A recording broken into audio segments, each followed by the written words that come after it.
The last day of my previous job has really been hitting home for me. It was somber. The reality hit me that I won't be seeing my coworkers again. The manager's moving out of the city, and I certainly have no reason to go back to that part of the area.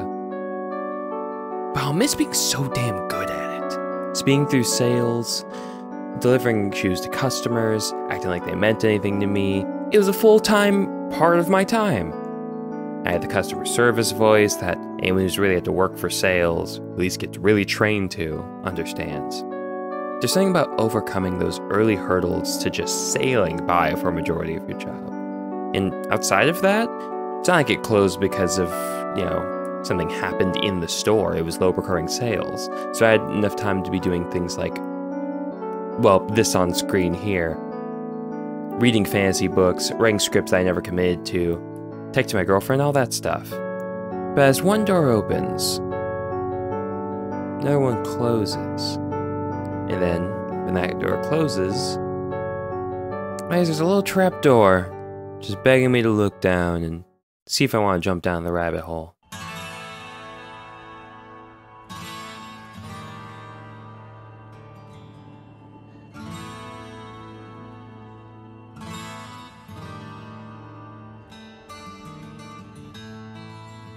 Diablo is a franchise made by absolute hellstorm Blizzard Entertainment, but like the blow of the modern day, it's exhausting to keep being disappointed, but we're used to it. And it wasn't so long ago that it didn't used to be that way, at least I think so. I originally sparked interest from this video from Angel of the Past. Then I went to Battle.net, dusted it off since I haven't really cared since Overwatch, decided to invest in the Primeval collection because $60 for Diablo 2 and 3 at the same time? Sure, why not? I may as well just take it all care at once. And at first I tried Diablo 2, and from the first cutscene I was sold. Just absolutely gorgeous. I'd say riveting, but obviously I didn't know the context. Well, okay, I kind of knew the context because of those video essays, but that's all I had. I had no personal attachment, just this very desperate story. And it was cool, it was interesting. But I have to admit, I've got to fast forward through that part of the story, because at some point, after a decent amount of Diablo 2, I decided to pause it. Talking to my girlfriend one day, I was like, you want to just try Diablo 3? I was going to wait till we beat 2, but we could just go for it. Oh, by the way, I bought her that same collection like 4 days before the summer sale, and I haven't stopped hurting since. Anyway, there was 2 different modes for some reason, which that one caught me off guard. So I just Googled which one do people like, and someone said adventure mode, so we did that. And I will admit, it felt very different to Diablo 2, but it felt great. To this day, I'm level 70, Paragon 54. Actually, that's already outdated. I'm like 214? You know what? I'll turn on the game right now. Wrong again. It was 245. Oh, God, I've played a lot of Diablo. Oh, we gotta talk about this game. I would describe Diablo 3 as my favorite junk food RPG right now. And I would classify junk food RPGs to be games that are like easily accessible, easy to loop, probably roguelikes mainly. But it doesn't have to be, like I would consider Vampire Survivors, which fits into that category fine. But I also would say like a Dark Souls 3 for me, and then like, I don't know, any Pokemon game. Dark Souls 3 is the master, different video. Diablo 3 is the master of a dark world and a dark tone. But not like grim dark where it's like depressing. Maybe if I analyzed the lore it would be, but it's not close to like Berserk or like First Law in like the gameplay aspect. Just a dark enough fantasy that you can overcome those dark feelings. And I certainly don't mean in Diablo's story at all, because by golly, I have no idea what a Kana IQ means to a queen. That on screen to a Deckard Cain. But in this adventure mode, gameplay loop, bounties are the start to this beautifully crafted world. And when you get to level 70, greater rifts, and so much more awaits you. Sometimes a war is happening in front of you, and you gotta traverse the field and help out a random captain. Sometimes you're freeing tormented devils, or you're opening spider eggs, just hoping you don't get got. Sometimes you're in just the sewers, trudging it, because what else will you be doing? Or going into someone's basement to learn that their wife is a dead skeleton, and they really, really aren't accepting of that yet. Diablo 3 is this beautiful painting that keeps sprawling, but without a message to really pull me in that way. at least in its story. But sometimes I just look at it and I'm having, to relate it to the painting, I'm having more fun looking at it and engaging with it and kind of making up what's going on myself than whatever it's trying to actually portray. Now, something I've learned from the many video essays I've watched is that Diablo, the original and probably following through since then, was inspired by the looting aspect of Dungeons & Dragons. Maybe 2nd edition, maybe BX. I think Diablo 3 is the apex of that inspiration. Loot is interesting, scaling difficulty is interesting, and by the way, absolutely one of my favorite uses of difficulty in an RPG. I wish more games thought this thoroughly about what it would do. Now, this one has what I would critique most difficulty systems for, and just being at raise in health, but no. It's not just more loot, it's like more in depth, more experience, more money. It's this thing where it's like, no, to actually get to level 70 pretty quickly and then the Paragon levels pretty quickly, you have to be like really ready to put out. And after a certain point, none of these difficulties will matter. Because I can imagine if, I don't know, if the Paragon levels continue extending out and how much it takes to get to the next level, I presume it is. And if so, after a while, it's gonna really take a while. So it's like, hey, you know, just gotta have fun with it.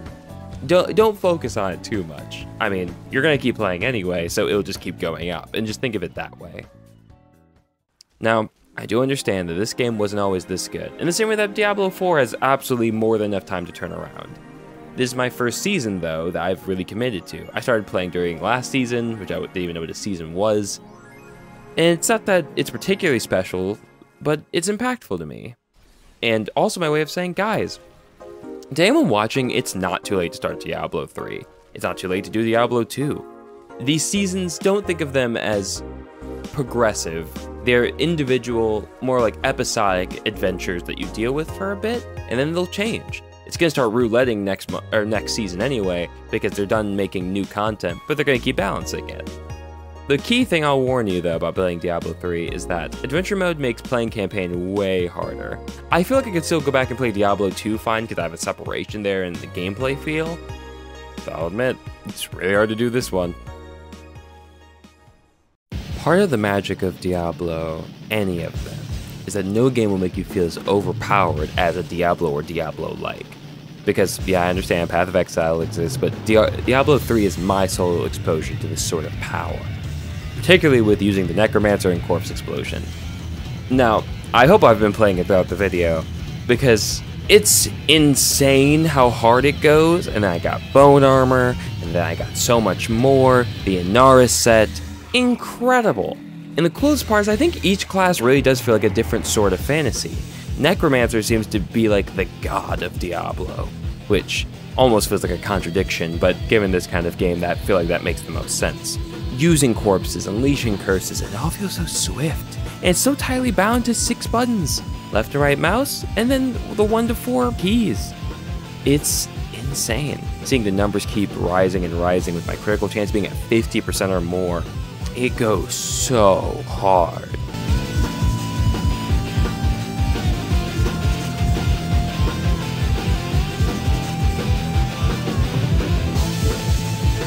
And I can only imagine meeting this level of power across each character just feels incredible. I love RPGs, but even at like the peak, it feels like they have to kind of limit you in progression because they don't want you to be overpowered. This kind of game really lets go, probably because they don't have those things like, oh, we have a narrative we need to provide, so if they break it, people becoming gods in like a month's time, you know, when you're able to forego that because you're not doing like an official narrative where it would be unsatisfying to watch. So it's more of like a journey, so you don't really worry as much about how much power they have. So like it feels fine. I feel like Diablo has that same thing. So I apologize to take a break from the topic of the video to just quickly say K-Bash, Marsh, Mother's Basement, Eye Patch Wolf, Sphere Hunter, and this is only a fraction of the people that I should be talking about here. Noah Caldwell Gervais, Joseph Anderson, so much more that I don't even have on script. Funk, who I'm going to bring up in a second. I love video essays. I am absolutely so sure that these people will continually do it better than me, and that's how I got here from Angel of the Past. His video really sold me on even playing Diablo, and then I just couldn't stop thinking about it, so that's why I initially pulled the trigger for $60 non-sale. I usually only get games when they're like on sale. things like Dark Souls and Dark Souls Remastered. All of those, I had to get them on sale. I wasn't sure if I was gonna like them. Funk had me get Severed Steel for a while back, but even that was also a thing where it was on sale. It's beautiful, the passion and dedication that people take to complete one of these sorts of videos. It's so hard for me to record it, to edit it down, throw some music over it, throw some gameplay and release it. Yeah, it's not like hard, but there's just a part of me that just feels like I'm never saying enough. And I know I'm overthinking it, but I don't know. I just feel like I'm saying enough to justify people's time. I just envy the power to feel confident in that. But where I do feel confident is things like my own game, Soaring Spheres. Yeah, I've talked about it a couple times, either in this video or maybe just in the script. I'm kind of a little blurred on which one is actually having happened by now.